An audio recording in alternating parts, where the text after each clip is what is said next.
Hello students, welcome to दक्षिणा ई classroom. तो बेटा, आज अपने को एक नया टॉपिक स्टार्ट करना है और इस टॉपिक का नाम है एंजाइम्स। एंजाइम से पहले बेटा हमने यहाँ तक क्या किया, न्यूक्लियोटाइड्स को तो कर दिया फिनिश। न्यूक्लियोटाइड से रिलेटेड डीएनए वगैरह जितना भी है ना जितनी भी बातें थी उसको हमने कर दिया ख़त्म। तो अब अपन क्या करेंगे, हम एनसीईआरटी में आगे बढ़े। एनसीईआरटी में बेटा एंजाइम शुरू करने से पहले ये कुछ इस तरीके से, ये कुछ पैराग्राफ्स हैं, ये कुछ पोर्शंस हैं जो हमें थोड़ा समझने में मुश्किल रहता है, तो इनको लाइन बाय लाइन करके ख़त्म करते हैं। एनसीईआरटी की रीडिंग करते हैं, नोट्स कंप्लीट करते हैं और एंजाइम्स का स्वाहा कर देते हैं, ख़त्म ही कर डालते हैं। तो करते हैं बेटा शुरू। तो आइए मेरे साथ पढ़िए। लिविंग स्टेट, ये वाला अपना पैराग्राफ एनसीईआरटी से निकालिए वीडियो पॉज करके और स्टार्ट करते हैं। कहते हैं अभी तक आप ये बात समझ चुके हैं कि हमारे शरीर में किसी भी लिविंग ऑर्गेनिज्म में कई हजारों लाखों केमिकल कंपाउंड्स हैं और इन केमिकल कंपाउंड्स को हम लोग मेटाबोलाइट्स कहते हैं। और हमने पढ़ा था बेटा, मेटाबोलाइट्स प्राइमरी और सेकेंडरी दोनों हो सकते हैं, जो रेगुलरली प्रोड्यूस होते हैं लाइफ को जिंदा, किसी ऑर्गेनिज्म को जिंदा रखने के लिए, किसी ऑर्गेनिज्म के मोस्ट एसेंशियल काम करने के लिए वो प्राइमरी होते हैं, राइट। अब कहता है for example, the blood concentration of glucose in a normal healthy individual is 4.5 to 5 millimoles per liter, which while that of hormones would be nanograms per ml. कहने का मतलब क्या है, मतलब मैं इस बात को थोड़ा सा और समझाता हूँ कि कहते हैं कि हमारी बॉडी में बायोमोलिक्यूल्स हज़ारों हैं और हज़ारों में से दो एग्जाम्पल दे दिए। कहते हैं एक, इस कॉन्सेंट्रेशन में हमारे पास बॉडी के अंदर ग्लूकोज मिलता है और जो आपके पास हार्मोन्स होते हैं, ये जो हार्मोन्स होते हैं वो बहुत कम कॉन्सेंट्रेशन में है। यानी मेटाबोलाइट्स पड़े हैं और हर मेटाबोलाइट अपनी रिक्वायर्ड, अपनी रेलेवेंट, अपनी डेफिनेट जितना उसको होना चाहिए उतनी कॉन्सेंट्रेशन के अंदर वो हमारी बॉडी में पड़ा है। The most important fact, सबसे ज़रूरी बात किसी भी बायोलॉजिकल सिस्टम के लिए क्या है, सबसे ज़रूरी बात यह है कि that all the living organisms exist in a steady state characterized by concentrations of each of these biomolecules। कहने का मतलब क्या है कि किसी भी जिंदा ऑर्गेनिज्म को अगर आप ऑब्जर्व कर रहे हो तो जिंदा ऑर्गेनिज्म कैसे रहते हैं, वो एक स्टेडी स्टेट में रहते हैं। स्टेडी स्टेट में रहते हैं का मतलब क्या है, स्टेडी स्टेट का मतलब है, ध्यान से मेरी बात सुनना, ऑप्टिमम लेवल पे एग्जिस्ट करते हैं। Optimum level of different products, यानी अगर मैं आपको कहूँगा कि ऑप्टिमम लेवल किसी हार्मोन का अगर नैनोग्राम होगा, 1 नैनोग्राम होगा, तो उसका ऑप्टिमम इतना ही रहेगा, यानी स्टेडी स्टेट रहेगी। ये हार्मोन की कॉन्सेंट्रेशन बॉडी में स्टेडी रहेगी, इसको स्टेडी स्टेट कहते हैं। अगर ग्लूकोज की बात करी है तो वो 4.5 से 5 मिलीमोल्स होगा, ये ग्लूकोज की स्टेडी स्टेट होगी। तो ऑर्गेनिज्म में अगर ग्लूकोज का कॉन्सेंट्रेशन बेटा इससे बहुत ज़्यादा या बहुत कम होता है तो ऑर्गेनिज्म को नुकसान हो जाएगा। उसी तरीके से हार्मोन का कॉन्सेंट्रेशन ज़्यादा या कम हो जाता है ना बेटा इस वैल्यू से, तो लेवल में ऑर्गेनिज्म को लेवल में फ्लक्चुएशन से नुकसान होगा। इसलिए ऑर्गेनिज्म जो भी हैं, इट इज़ कहते हैं कि ये बहुत ज़्यादा ज़रूरी है कि that all living organism exist in a steady state. और स्टेडी स्टेट किसकी, concentration of each of this biomolecule, यानी बायोमोलिक्यूल्स अपनी कॉन्सेंट्रेशन के स्टेडी स्टेट्स में रहेंगे। जितनी कॉन्सेंट्रेशन उतनी होनी चाहिए उतनी ही होगी। क्या ये बात मेरी आपको समझ आई? पक्का क्लियर होना, बहुत बढ़िया। अगर बेटा अपने को ये वाला वर्ड स्टेडी स्टेट अच्छे से समझ आ गया है तो हमारी आधी तो प्रॉब्लम, आधी तो कहानी यहीं पर क्लियर हो गई, राइट। दोबारा एक बार बोल दूं, स्टेडी स्टेट मतलब जितना होना चाहिए उतना है। इसको लिख लो चाहे अपने पास हिंदी में, जितना होना चाहिए उतना है।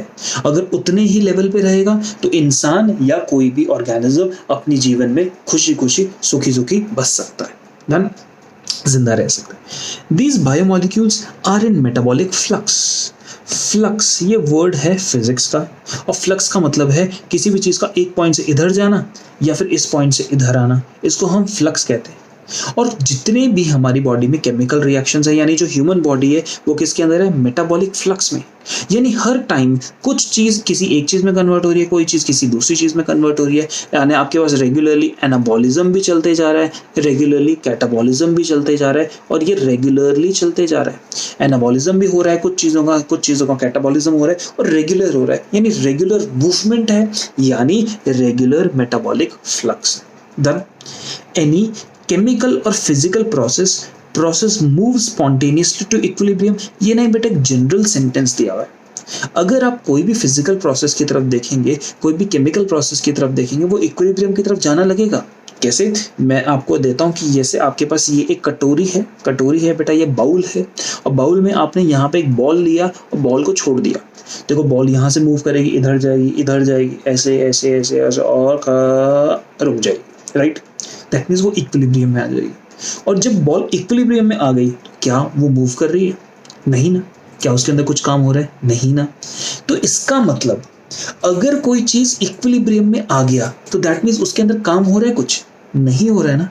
अगर कोई चीज इक्विलिब्रियम में आ गया तो इसका मतलब ऐसा भी है कि मैं अभी तुम्हें फिजिकल ऑब्जेक्ट का एग्जांपल दिया कि फिजिकल ऑब्जेक्ट इस तरीके से बाउल लिया, यहाँ बॉल ली और बॉल ने ऐसे मूव किया और फाइनली बॉल यहाँ पे सेंटर में आके रुक गई, और फाइनली जब सेंटर में आके रुक गई तो बॉल में कोई फिजिकल मूवमेंट नहीं है।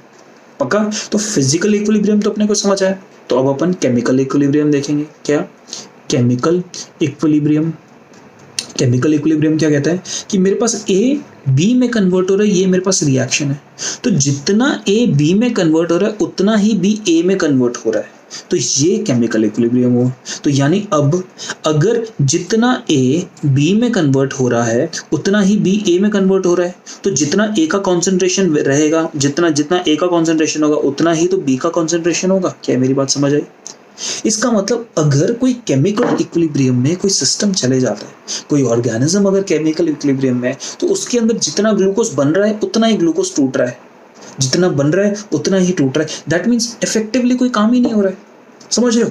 इफेक्टिवली मतलब समझ लो, चाहे ग्लूकोज था चाहे नहीं था, आपने 10 ग्राम कोई चीज बनाई और 10 ग्राम खत्म कर दी, तो नेट आपके पास इफेक्ट 0 है ना बेटा। एग्जैक्टली ये केमिकल इक्विलिब्रियम हुआ। तो क्या इंसान का शरीर केमिकल इक्विलिब्रियम पे आके सर्वाइव कर सकता है? नहीं, क्योंकि अगर आपके केमिकल रिएक्शन एक पार्ट से इस x से y अगर कन्वर्ट हो रहा है जितना, और उतना ही y से अगर x में कन्वर्ट हो गया, तो फायदा क्या हुआ बेटा? आपका ऑक्सीजन एयर से आया, वो हीमोग्लोबिन के साथ बाइंड करके HbO2 बना, और वापस इतना ही HbO2 ने Hb+O2 जितना आया था उतना वापस निकाल दिया। तो बॉडी में नेट ऑक्सीजन पहुंचा? कुछ नहीं पहुंचा। तो जब नेट ऑक्सीजन नहीं पहुंचा तो सांस कैसे मिलेगा? ब्लड ऑक्सीजन ट्रांसपोर्ट कैसे करेगा? इसलिए आप रिएक्शंस जो ह्यूमन बॉडी में उसको इक्विलिब्रियम में नहीं लेके जा सकते। और यही बात करिए कि जब ये कहता है कि यहाँ पे ध्यान रखना है कि एनी केमिकल और physical process move spontaneously to equilibrium. अब ये वाली बात समझ आई, बट ह्यूमन बॉडी में ऐसा नहीं होना चाहिए। और यहाँ पे एक और बात, इक्विलिब्रियम का ये मतलब नहीं है कि कोई चीज स्टेडी स्टेट में। स्टेडी स्टेट मतलब जितना कॉन्सेंट्रेशन होना चाहिए था उतना है, जितना जरूरत है कॉन्सेंट्रेशन का उतना है, ये स्टेडी स्टेट होती है। और इक्विलिब्रियम का मतलब है कि मतलब एक रिएक्शन जितना इधर जा रहा है उतना इधर जा रहा है, ये हमारे पास इक्विलिब्रियम है। तो ये लाइन में कहते हैं the steady state is not an equilibrium state. इसको तो इनफैक्ट मैं अंडरलाइन करूंगा, the steady state is not an equilibrium state. और ये इंपॉर्टेंट लाइन है, ये आपको दोनों लाइन, ये लाइन अच्छे से समझ आनी चाहिए। स्टेडी स्टेट इक्विलिब्रियम स्टेट नहीं है। One should remember from physics that systems at equilibrium can not perform work. Physics हमें पता है ना, अगर कोई चीज इक्विलिब्रियम पे होगी तो काम नहीं कर पाएगी। तो हमें क्या पता लगता है, एज जैसे जैसे लिविंग ऑर्गेनिज्म काम करते रहते हैं, तो अगर लिविंग ऑर्गेनिज्म अगर इक्विलिब्रियम पे आ गए तो काम कर पाएंगे? नहीं ना। एज द लिविंग ऑर्गेनिज्म काम रेगुलर करते रहते हैं, वो नहीं अफोर्ड कर सकते इक्विलिब्रियम पे पहुंचना, नहीं तो वो मरे हुए डेड घोषित कर दिए जाएंगे। Hence living organism is a non equilibrium steady state able to be able to work perform work. Living organism कैसा होगा? एक living organism non equilibrium state पे और स्टेडी स्टेट पे होगा, ताकि वो फाइनली काम कर सके। क्या यहाँ तक अपने को बात क्लियर हो गई? तो बेटा ये लिविंग स्टेट के ऐसा पैराग्राफ था जो 99% बच्चों को नहीं समझ आता है, और आपको तो समझ आ गया। करें आगे, बढ़ते हैं आगे, एंजाइम्स की बात करते हैं। आज का लेक्चर काफी कुछ सिखाएगा हमें, तो देखते हैं क्या। एंजाइम्स की बात करते हैं तो देखो, कहते हैं almost all enzymes are proteins, यानी most of the enzymes are proteins, but exception तो हमारे पास है, जैसे राइबोजाइम, राइबोन्यूक्लियस पी, ये आरएनए से बने हुए आपके पास एंजाइम्स हैं। तो सब एंजाइम्स प्रोटीन हुआ जरूरी नहीं है। कहानी क्लियर हुई? कुछ एंजाइम्स ऐसे भी आरएनए के भी हो सकते हैं। There are some nucleic acid जैसे RNA that behaves as enzyme, देख लिया ना अपन ने, क्लियर हुआ? These are called as ribozyme. बोलो राइबोजाइम, एक एग्जांपल तो हमने दे ही दिया, दूसरा एग्जांपल मैंने आपको यहाँ दिया ribonuclease P. One can depict an enzyme by a line diagram। कैसे समझाता हूँ? The enzyme like any protein has a primary structure। और बेटा अगर किसी चीज का प्राइमरी स्ट्रक्चर होगा तो इस तरीके से दिखा देना, इसलिए इसको लाइन डायग्राम का, किसी भी एंजाइम को लाइन डायग्राम की तरह समझ सकते हो। लेकिन क्या एंजाइम इस काम में, आपने पढ़ा था ना एंजाइम से प्रोटीन्स में ऐसा काम कर, ऐसा इसका बेसिक स्ट्रक्चर हुआ, बट क्या हुआ बेटा यहाँ पे काम कर सकता है नहीं, उसको कम से कम इस तरीके से अपने ऊपर बाउंड होके कम से कम क्या बनाना है, टर्शरी स्ट्रक्चर बनाना है। और जब टर्शरी स्ट्रक्चर बनाएगा तब वो क्या शो करेगा, एक्टिविटी शो करेगा। क्लियर हो रही है? कहते हैं one can depict an enzyme by a line diagram, उसको प्राइमरी स्ट्रक्चर दिखा सकता है क्योंकि प्रोटीन का प्राइमरी स्ट्रक्चर है, but enzyme like any protein has a secondary and tertiary structure, right. और ध्यान से देखना, जब आप देखते हो टर्शरी स्ट्रक्चर को, you will notice that backbone of the protein chain folds upon itself, the chain criss crosses itself and hence many crevices and pockets are made. Full stop. कहने का मतलब क्या कि जब ये इस तरीके से है तो चेन अपने ऊपर इस तरीके से पलट गई और यहाँ पे आपको बड़े सारे ऐसे गड्ढे दिखाई दे रहे हैं, आपको बहुत सारे ऐसे गड्ढे गड्ढे दिखाई देंगे। और पॉकेट, गड्ढे यानी पॉकेट एक ही बात, गड्ढे यानी पॉकेट मतलब एक ही बात हुई। तो when you look at a tertiary structure you will notice the backbone of the protein chain folds upon itself, अपने ऊपर वो घूम जाता है, चेन अपने ऊपर आसपास ऐसे ऐसे घूमती है और हेंस मेनी क्रिविसेस और पॉकेट्स आर मेड। क्या क्रिविसेस और पॉकेट्स, बॉडी के अंदर छोटे छोटे गड्ढे उस प्रोटीन के टर्शरी स्ट्रक्चर में खोखले एरियाज दिखाई दे रहे हैं, राइट। उन खोखले एरियाज में से, उन सब खोखले एरियाज में से कुछ एक या कुछ थोड़े से कुछ, one such pocket is called as active site. उन गड्ढों में से एक गड्ढा या एक दो गड्ढे, जितने दो या एक, मिनिमम एक या उससे थोड़े से ज्यादा गड्ढे क्या कहलाएंगे, एक्टिव साइट कहलाएंगे। और एक्टिव साइट क्या होती है समझना इस बात को। An active site of an enzyme is that गड्ढा जिसके अंदर सबस्ट्रेट आके फिट करेगा। क्या है ना बेटा कि सबस्ट्रेट क्या है, प्रोडक्ट क्या है, ये बात मैं समझ लेता हूँ कि मेरे पास कोई रिएक्शन होना है, मेरे पास ये जिसके साथ रिएक्शन होगा ये है सबस्ट्रेट, और सबस्ट्रेट रिएक्शन के बाद किस चीज़ में कन्वर्ट हो जाएगा, प्रोडक्ट में। और यहाँ पे क्या चीज़ इस्तेमाल होगी, एंजाइम। समझ पा रहे हो? तो एंजाइम जो है वो सबस्ट्रेट को प्रोडक्ट में कन्वर्ट कर रही है। क्लियर? इस बात को ऐसा चलो कि आपको एक जगह से दिल्ली से निकलना है और अपने को आगरा पहुंचना है, तो मैं आपको एंजाइम का फंक्शन समझाता हूँ। दिल्ली से चलना है, आगरा पे पहुंचना है, तो जब दिल्ली से आगरा में पहुंचना है तो आपने पैदल चलना शुरू किया और चलते गए बड़े सारे 3-4 दिन हो गए, 5 दिन हो गए, तब जाके फाइनली आगरा पहुंचे। भैया बहुत मुश्किल काम है ना। क्या आपको एनर्जी बहुत ज़्यादा लगी? यस। आपको बहुत ज़्यादा वक्त लगा? यस। यानी आपकी रिक्वायरमेंट ऑफ एनर्जी भी हाई थी, आपके को जो वक्त लगा वो भी हाई था। तो अब क्या है, एंजाइम क्या है बेटा, एंजाइम वो बस है, ठीक है। और बस का जो सीट है वो क्या है, एक्टिव साइट है।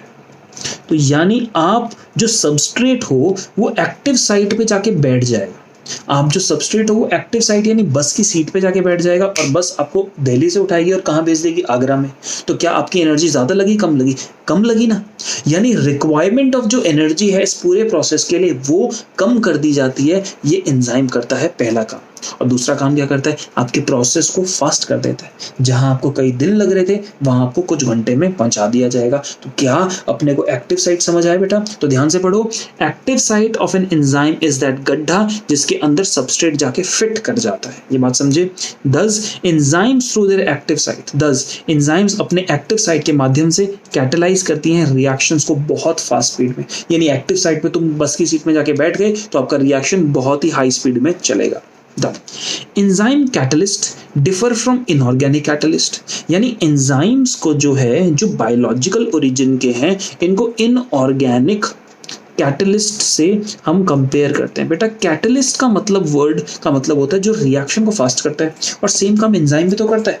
तो एंजाइम को हम ऑर्गेनिक कैटलिस्ट बोलते हैं। क्या बोलते हैं? Organic catalyst. और ये कैसे हुआ? Inorganic catalyst.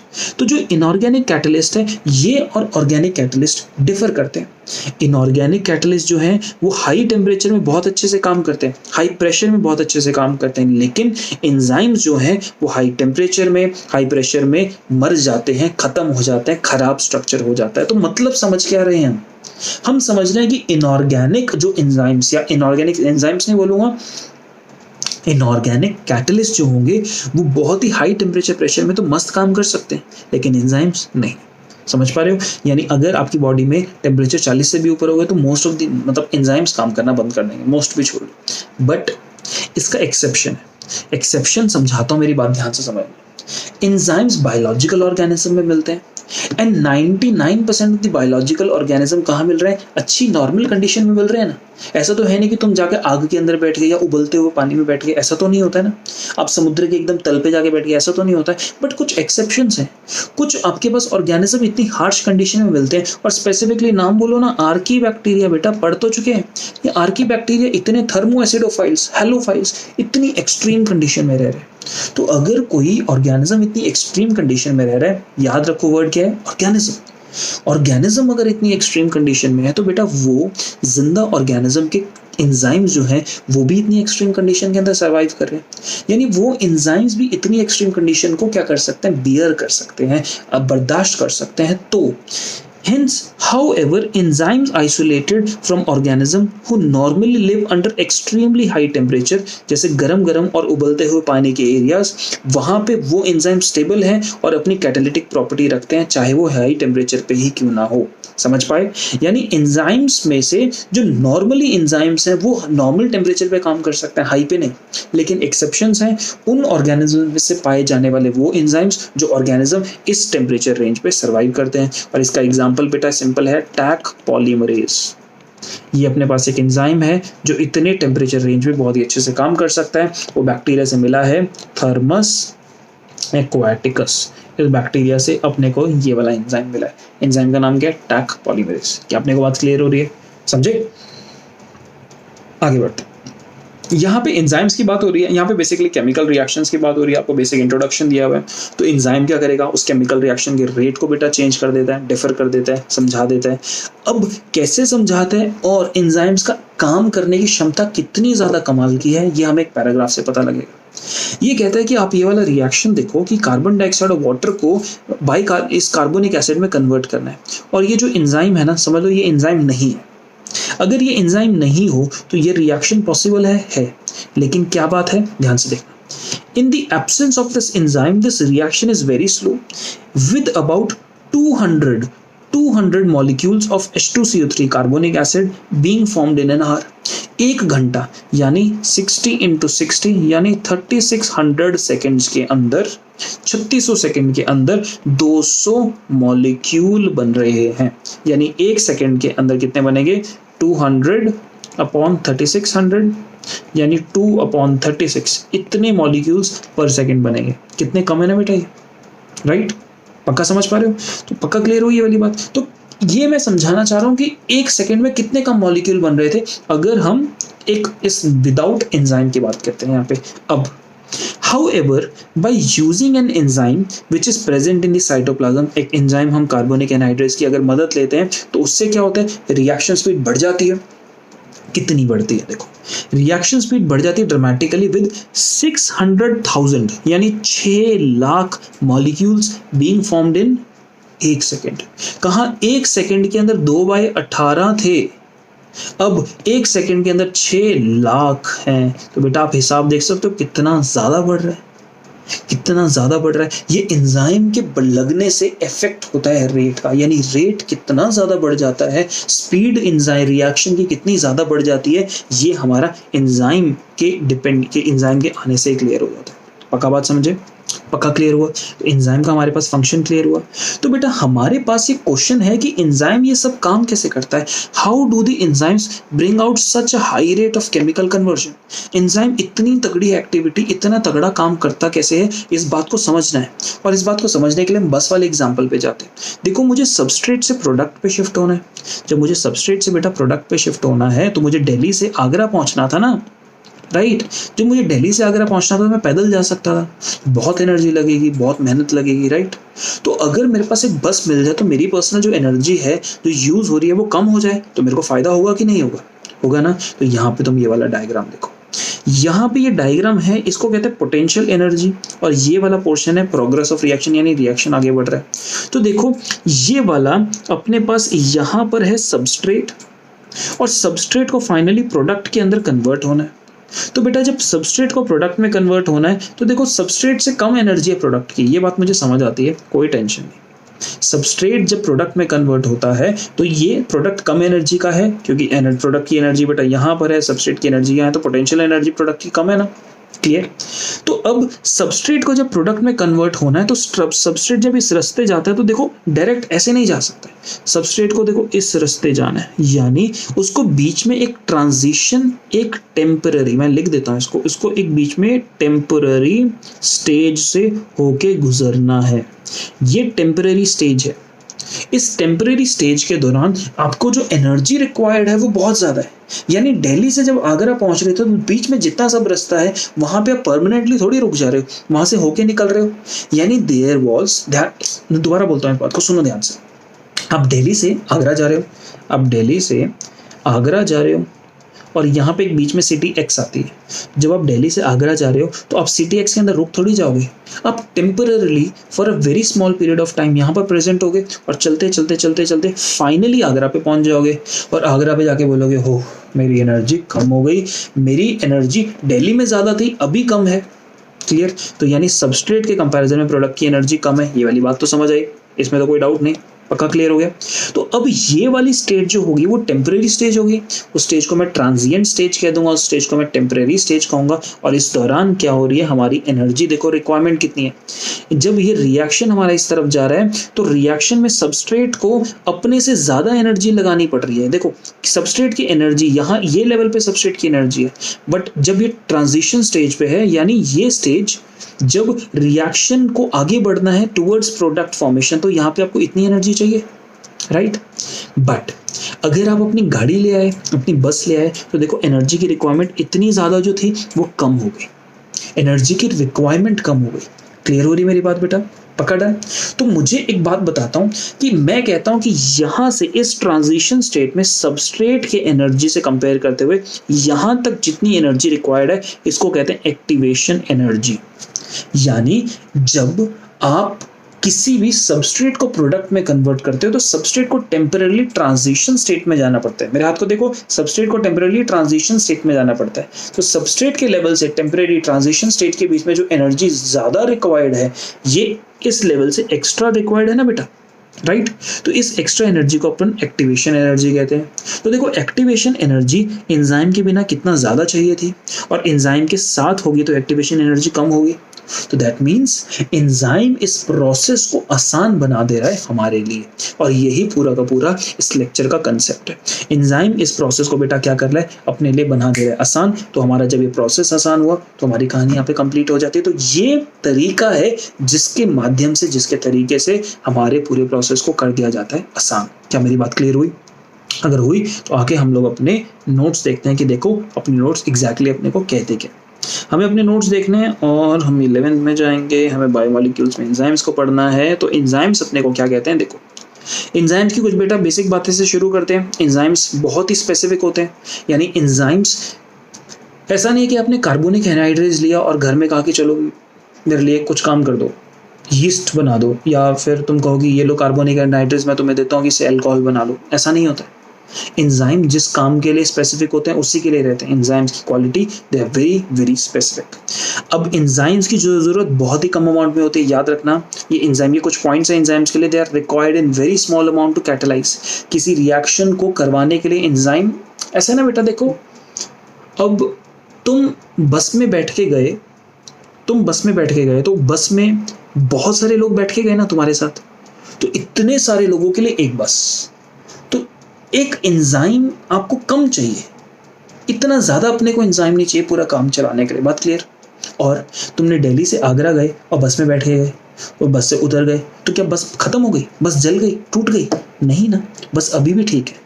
यानी बस ने तुम्हें चढ़ाया और उतार दिया, तो बस ने तुम्हें सबस्ट्रेट से प्रोडक्ट बना दिया, लेकिन बस वैसी की वैसी है। इसका मतलब after the reaction, even after the reaction, enzymes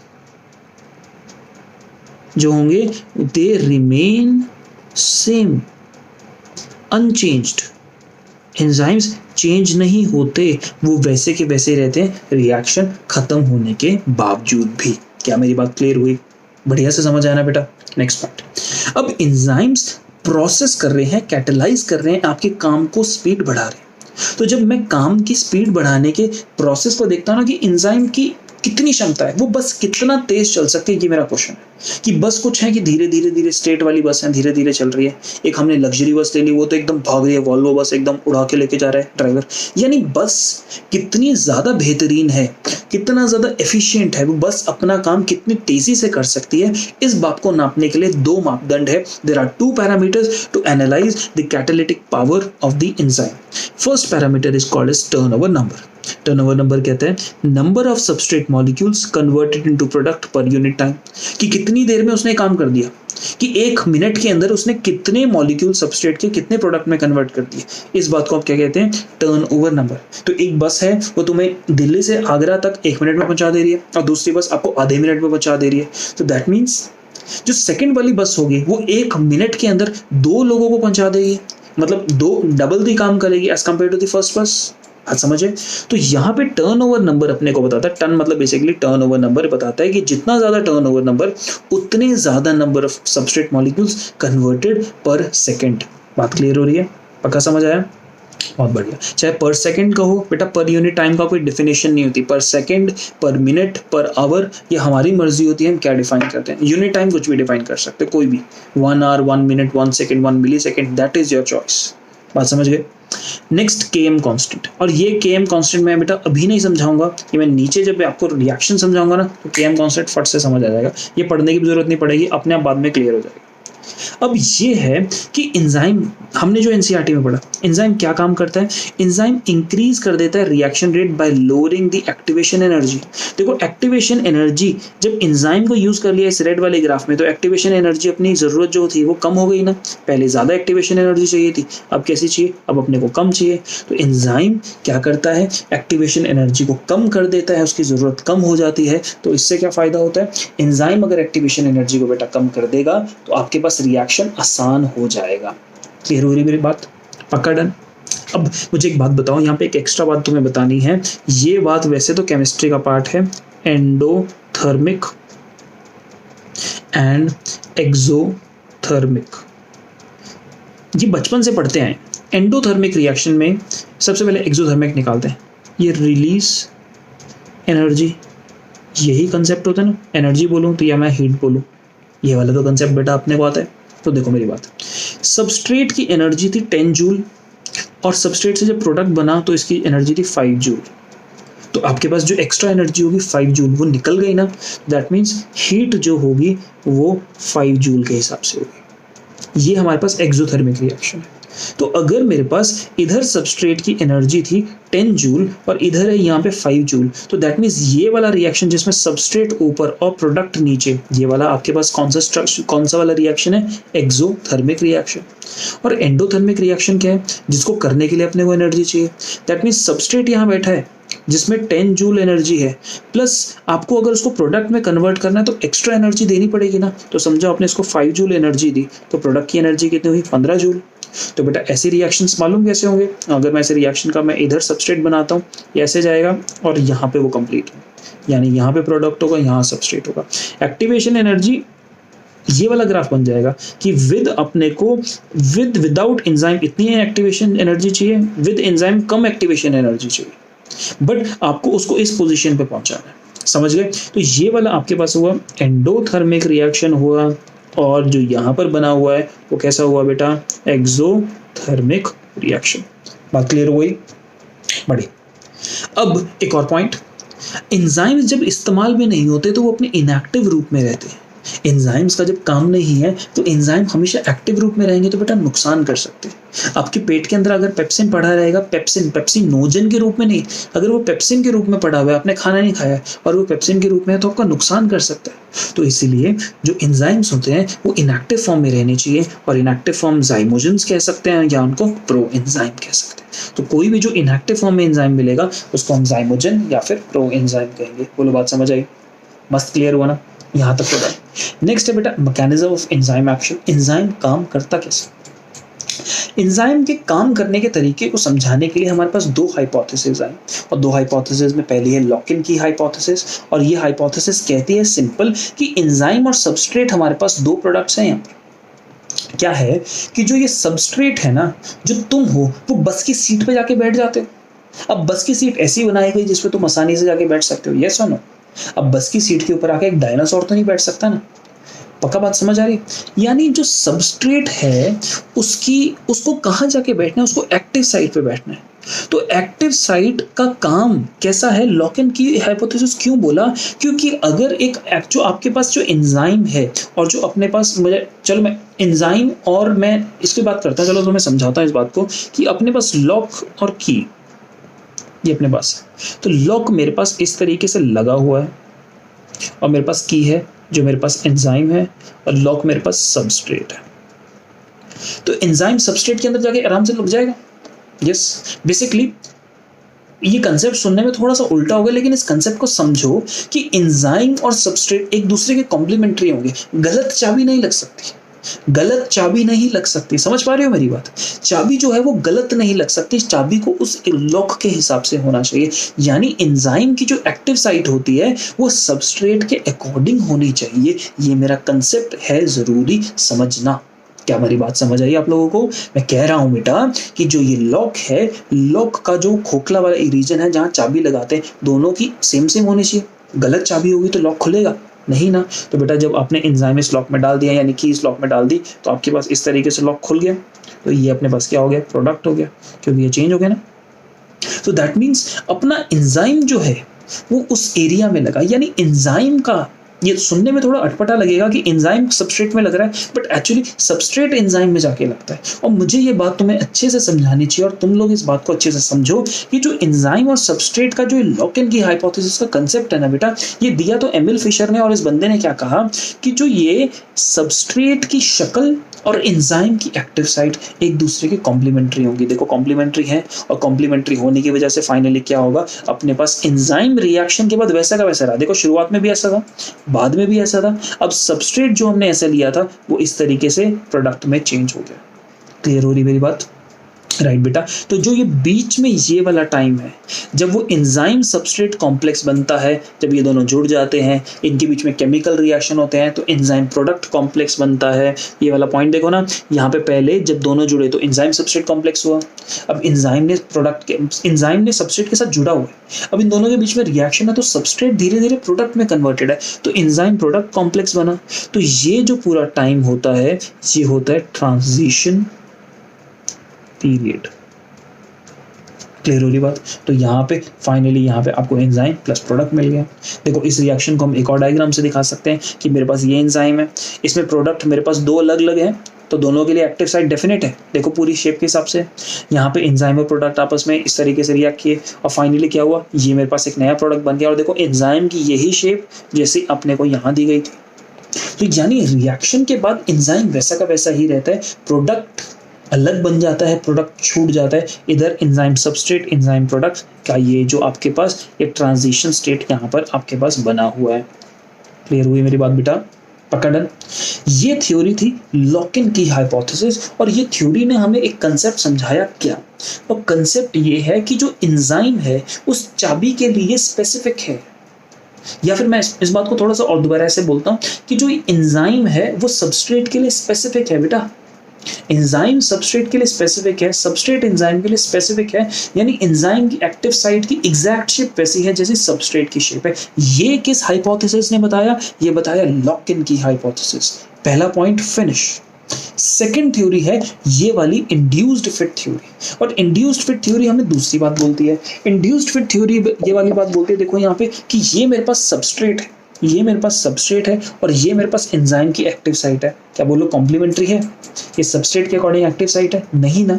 तो यानी सबस्ट्रेट और एक्टिव साइट जरूरी नहीं, इस थ्योरी के मुताबिक, इंड्यूस थ्योरी के मुताबिक जरूरी नहीं कि ये दोनों एक दूसरे के कॉम्प्लीमेंट्री हो। ऐसा होता है कि जब सबस्ट्रेट एंजाइम के पास आता है तो एंजाइम सबस्ट्रेट के अकॉर्डिंग अडेप्ट हो जाता है। ये जो एंजाइम है ये सबस्ट्रेट के अकॉर्डिंग अडेप्ट हो जाता है, और जब एंजाइम सबस्ट्रेट के अकॉर्डिंग अडेप्ट हो जाता है तो क्या कंडीशन है? देखो इधर इंड्यूस्ड फिट थ्योरी दी कॉशलैंड ने साइंटिस्ट क्या कहता है कि according to this model enzyme active site is flexible and it contains two groups. ये जो एक्टिव साइट है ये फ्लेक्सिबल है, अपनी शेप को चेंज कर सकती है। इसमें दो ग्रुप है, एक बट्रेसिंग और कैटालिटिक ग्रुप। बट्रेसिंग ग्रुप ये है which is meant to support the substrate. यहाँ पे मेरी बात देखना, इसमें सबस्ट्रेट को लेके आ रहा हूँ, तो बट्रेसिंग ग्रुप इसको इस तरीके से सपोर्ट कर रहा है कि नहीं सपोर्ट कर रहा है, क्लियर। और जब बट्रेसिंग ग्रुप इस बात को सपोर्ट कर रहा है तो बेटा मैं यहाँ पे तुम्हें दिखाता हूँ कि मैं अपने अंगूठे में इधर इधर यहाँ पे आपको ब्लू कलर कर दे रहा हूँ। तो ये मेरे पास ये वाला आपके पास रीजन है, यहाँ पे उंगली में ये वाला इधर से ब्लो कर देता हूँ। तो समझ लो कि यहाँ पर ये मेरे फंक्शनल ग्रुप्स हैं जिन्होंने उस सबस्ट्रेट के साथ रिएक्ट करना है, लेकिन ये इतना दूर दूर पड़े हैं, इतने दूर दूर पड़े हैं एक दूसरे से। जैसे ही ये सबस्ट्रेट इस तरीके से आया तो बट्रेसिंग ग्रुप ने इसको पास लेके आया और इस ब्लू वाले पोर्शन से क्या ये चीज़ पास आ गई, दिख रहा है आपको, ये सबस्ट्रेट ब्लू वाले पोर्शन के पास आ गए। तो ये वाला पोर्शन हुआ हमारा कैटालिटिक साइट और आगे वाले मेरे उंगलियां वाले पोर्शन हुए बट्रेसिंग ग्रुप। बट्रेसिंग ग्रुप उस एक्टिव साइट को उस सबस्ट्रेट के अकॉर्डिंग अडेप्ट करवाती है, सबस्ट्रेट को सपोर्ट करती है। और कैटालिटिक ग्रुप में ऐसे फंक्शनल ग्रुप्स होते हैं, यहाँ पे लिख सकते हो, it contains such functional groups जो क्या काम करते हैं, एंजाइम को सबस्ट्रेट को कन्वर्ट करते हैं finally into the products. Done हुई बेटा बात ये। नेक्स्ट एंजाइम्स की बात करी जा रही है और ये क्या बताना चाह रहा हूँ, यहाँ पे ये वाला पोर्शन सब छोड़ते हुए हम अभी एंड वाली बात कर रहे हैं, ये वाली बात। इस पूरे पैराग्राफ में जो लिखा हुआ है वो मैंने आपके लिए यहाँ लिख के दे दिया सिंपल भाषा में, ध्यान से देखते हैं।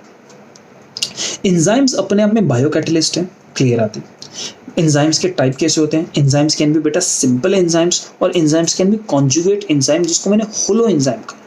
देखो सिंपल एंजाइम वो जिसको भी अपन समझते हैं पढ़ते आए हैं वो सिंपल एंजाइम। अब अपने पास कॉन्जुगेट एंजाइम ये हुआ, जैसे ये वाला structure, this is a conjugate enzyme. ये जो चीज है this is a simple enzyme, इसमें कोई ढक्कन कोई कुछ नहीं है, ये अपने आप में पूरा का पूरा स्ट्रक्चर है, ये मेरे पास सिंपल एंजाइम है, बट ये मेरे पास कॉन्जुगेट एंजाइम है। दूर से देखने में तो कोई फर्क नहीं लग रहा है ना, बट बेटा एक चीज दिखाऊं, ये इसके पास ये कैप है अलग, तो दैट मीन्स जो मेरे पास ये अपने पास कॉन्जुगेट एंजाइम होगा, ये तो सिंपल है, इसको मैं जरा साइड रखता हूँ और इस कॉन्जुगेट को देखता हूँ। ये कॉन्जुगेट दो अलग अलग हिस्सों का बना हुआ। पहली बात, ये पूरा का पूरा मिला के कॉन्जुगेट बोलो, ये कंप्लीट होल को बोलो होलो एंजाइम। होल पूरा का पूरा एंजाइम ये दिख रहा है आपको, तो इसको बोलो होलो एंजाइम। तो ये कॉन्जुगेटेड है, क्यों? क्योंकि दो चीजों की कॉन्जुगेशन से, दो चीजों के जुड़ने से बना है, तो कॉन्जुगेट एंजाइम बोल दिया। तो बेटा इसके अंदर दो हिस्से हैं, यस ये आपको दो हिस्से दिखाई दे रहे हैं। तो एक ये जो मेन वाला पार्ट है ये प्रोटीन पार्ट है, इसको कहते हैं एपो एंजाइम, और जो ये नॉन प्रोटीन पार्ट है इसको कहते हैं कोफैक्टर। क्लियर हो रही है मेरी बात? जैसे यहाँ पे मैंने कहा ये पूरा का पूरा अगर होलो एंजाइम है तो इसमें जो ये मेन पार्ट है, ये जो प्रोटीन का मेन पार्ट है, इसको मैंने क्या कह दिया, एपो एंजाइम। और जो ये वाला हिस्सा है ये नॉन प्रोटीन पार्ट है, इसको क्या कह दिया अपन ने, इसको क्या कह दिया, कोफैक्टर। ये वाली बात क्लियर हुई बेटा? अगर मैं इस नॉन प्रोटीन बात की कोफैक्टर की बात करता हूँ तो कोफैक्टर केमिकली ऑर्गेनिक भी हो सकता है, इनऑर्गेनिक भी हो सकता है। तो बेटा अगर ये इनऑर्गेनिक हुआ तो ये कुछ मेटल आयन्स होते हैं जैसे कैल्शियम, यानी कैल्शियम का आयन एंजाइम इस एपो एंजाइम के साथ जाके जुड़ गया। ये कैल्शियम ने इस एपो एंजाइम के साथ जाके जुड़ा और एंजाइम को अपनी एक्टिविटी दी, जैसे कॉपर, जैसे जिंक। जैसे अगर मैं कहूँ कि एक एंजाइम है कैटलेज, ये एंजाइम जाके जुड़ जाता है उस एपो एंजाइम से, तब जाके कैटलेज अपनी एक्टिविटी दे पाएगा। जब कार्बोक्सी पेप्टाइडेज जो अपने पास एंजाइम है वो एक्टिविटी बेटा तब दे पाता है जब उसके साथ जाके जिंक जुड़ता है। समझ पाए? ये वाली चीज को कैल्शियम होना पड़ेगा, ये वाली चीज को आयरन होना पड़ेगा, ताकि तब जाके कैटलेज पूरा का पूरा एंजाइम बन पाएगा। ये वाली चीज को जिंक होना पड़ेगा, तब जाके कार्बोक्सी पेप्टाइडेज पूरा का पूरा एंजाइम बन पाएगा और अपनी एक्टिविटी दे पाएगा। तब यहाँ पे इनऑर्गेनिक आयंस की बात कर रहा हूँ मैं। हुई बेटा बात क्लियर? डन। फिर मैं ऑर्गेनिक स्ट्रक्चर्स की बात करता हूँ, तो ऑर्गेनिक चीजें कोएंजाइम भी हो सकती हैं, प्रोस्थेटिक ग्रुप भी, तो इस बात को ध्यान से रखना। अगर मैं तुम्हें समझा दूं कि कोई चीज है कैसा, ध्यान से मेरी बात देखना। इसको मैंने जोर से जोड़ दिया और मैं इसको जोर से जोड़ दिया और मैं अब क्या कर रहा हूँ, इसको मैं ऐसे, गिर रहा है क्या? देखो गिर रहा है, इसका कैप गिर नहीं रहा ना, यानी फर्मली बाइंडेड है कैप। देखो ऐसे कर रहा हूँ, कैप तो नहीं गिर रही ना, दैट मीन्स इसने जोर से जोड़ लिया। तो अगर ये ऑर्गेनिक वाला हिस्सा जोर से जुड़ जाए, फर्मली अटैच्ड हो जाए, तो उसको क्या कहते हैं अपन, ऑर्गेनिक का प्रोस्थेटिक ग्रुप। यानी वो कोफैक्टर जो ऑर्गेनिक है और जो जोर से जुड़ता है, जो यहाँ पे देखो ऐसे गिर रहा है क्या बेटा? नहीं ना, ये जोर से जुड़ा हुआ है, तो ये अपने पास हुआ प्रोस्थेटिक ग्रुप। अटैच्ड है तो अलग तो किया जा सकता है, लेकिन बहुत मेहनत करनी पड़ेगी, अदरवाइज पूरा जोर से अटैच है, तो ये हुआ प्रोस्थेटिक ग्रुप। और इसका एग्जांपल हो बेटा हीम पार्ट। और हीम पार्ट एग्जैक्टली अगर मैं बेटा आपसे वर्ड बोलूँ ना, हीमोग्लोबिन, ये जो ग्लोबिन हिस्सा है ना बेटा, ये ग्लोबिन हिस्सा हमारे पास है एपो एंजाइम, और जो हीम पार्ट है वो हमारे पास है प्रोस्थेटिक ग्रुप। जब ये दोनों जुड़ जाते हैं तो आपके पास एक प्रोटीन का पूरा स्ट्रक्चर बनता है जिसको अपन क्या करते हैं, हीमोग्लोबिन। क्लियर हुई मेरी बात? पक्का डन। उसी तरीके से बेटा आपके पास पेरोक्सीडेज एंड कैटालेज एंजाइम्स भी इसी तरीके से अपने पास बनते हैं। इतना डन हो गया ना बेटा, हीमोग्लोबिन क्लियर हुआ। अब देखो आप नेक्स्ट चीज कोएंजाइम। कोएंजाइम आपके पास कोएंजाइम याद रखो, आपको पढ़ाया था मैंने कोएंजाइम। कोएंजाइम्स ऐसे वाले एंजाइम्स होते हैं बेटा न्यूक्लियोटाइड्स में जो ऑक्सीडेशन रिडक्शन में पार्ट लेते हैं, एफएमएन, एफएडी, एनएडी, ये सब के सब कोएंजाइम्स हैं। और ये ऐसे होते हैं जैसे इजीली सेपरेबल, जैसे ये है, इसको मैंने निकल गया ना, आसानी से निकल गया ना, देखो पढ़ा, आसानी से निकल गया ना, निकल गया ना, आसानी से गिर गया ना, तो दैट मीन्स ये इजीली सेपरेबल होगा, तो ये हमारे पास है कोएंजाइम। तो यहाँ तक की बात बेटा अपने को अच्छे से क्लियर हुई। तो ये पूरा का पूरा जस्ट इंट्रोडक्शन था, एंजाइम क्या है, कैसे काम करते हैं, उनकी प्रॉपर्टीज कैसी है, इतनी सब बातें। तो बेटा कल का लेक्चर पहुंचने से पहले, जब हम कल का लेक्चर फाइनली शुरू करेंगे, तो आपको क्या काम करना है, मैं उम्मीद करता हूं कि आप इस पूरे कोफैक्टर वाले रीजन को पढ़ के आएंगे, आपको क्लियर हो जाएगा।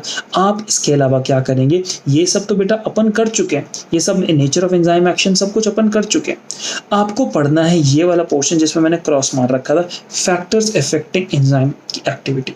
एंजाइम की एक्टिविटी को इफेक्ट करने वाले फैक्टर्स क्या हैं, ये दोनों पैराग्राफ, और क्लासिफिकेशन ऑफ एंजाइम अपने को ये वाला पढ़ के आना है। और जब ये कंप्लीट हो जाएगा तो इसके साथ साथ हमारा पूरा का पूरा बायोमोलिक्यूल्स प्लस एंजाइम वाला सेक्शन हमेशा हमेशा के लिए फिनिश हो जाएगा। तो यहाँ तक तो बेटा डन हुआ।